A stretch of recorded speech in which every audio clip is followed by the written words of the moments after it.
এটা হচ্ছে মরুভূমি, ঠিক আছে।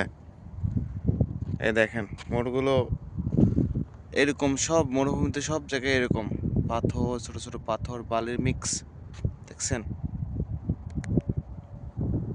জাস্ট মরুভূমি মরুভূমি, কোন পর্যন্ত আছে এটা দেখার কোনো শেষ নাই, ঠিক আছে। সাথে সূর্য মামা, আর এই সূর্য মামার সাথে কিন্তু আমিও আছি। ভালোই সুন্দর পরিবেশ একটা, বুঝছে। ভাল লাগে এইভাবে মাঝে মাঝে বেড়াইতে, ঘুরতে।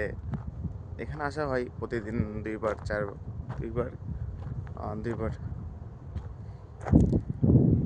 ও মাই গড।